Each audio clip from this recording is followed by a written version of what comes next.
Hi, I'm Andrzej Nedoma, active entrepreneur and your business advisor. And this is my Business Talks.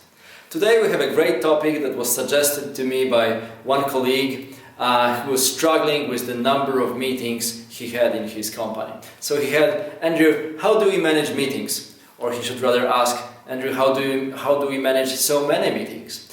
Because we are today, especially in this remote work, we are flooded with requests for meetings. From the colleagues in our department, from colleagues in other departments, from the top management or your employees. Everybody needs to discuss something and they find the meeting to be the most natural way to deal with questions, to deal with issues, to keep moving with their projects forward. So today I'd like to share with you 3 strategies, and in fact you should use each of them together. First one, reduce the number of meetings. Second one, reduce the time that you spend for each meeting. And third one, reduce the number of participants of every meeting. So let's discuss each of these elements separately. Reduce the number of meetings. Well, as we said, meeting seems to be the most natural way to make decisions, to push the projects forward and keep moving forward in your work. But this is not the only way you can achieve this result.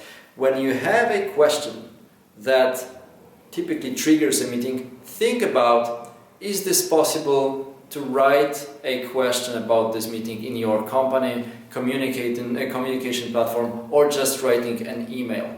Why is that? Well, because when you write an email or when you write a message, you really have to focus and define what is your question and what do you want to achieve. So you have to be very specific. And during meetings we are not naturally as specific as in writing. And most of all, if we can send this question by a communicator or by email, then we do not force the other person to be at the meeting exactly at the same precise time with us. When he or she will have time, he or she will respond to you. So when the time is suitable also for them, they will find a slot to take on your question and provide the response. So in that way, you can surely eliminate at least half of the meetings. Be precise, ask your questions in writing and expect response. This will save you a lot of time, and I'm talking about this from my personal experience. Second, we said eliminate the time allocated to each meeting. Well, the key here is, of course, preparation. When you plan a meeting, think about, so what is the input data, what is the plan for the meeting, and what result we want to achieve. If you can distribute this information to every participant, the meeting will naturally flow according to the schedule that you have drawn while preparing this. And of course, try to go straight forward to the subject, eliminate the small talk. We have all so many meetings. Eliminate the small talks and go to the right topic immediately. Of course, it assumes that everybody is there on time.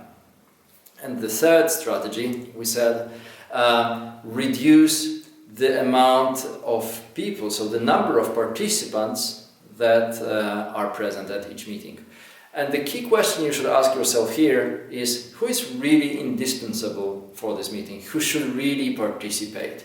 Because we are all tempted to invite colleagues. Maybe somebody will add some wise information to the meeting. Well, that's not probably the reason to invite so many people and have them sit with you for the whole duration of the meeting. Think who is important, who's necessary, who should be there to provide the feedback and help you make the decision and achieve the outcome that you have planned.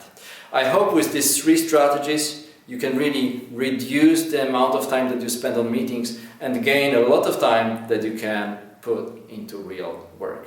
I hope it helps. All the best.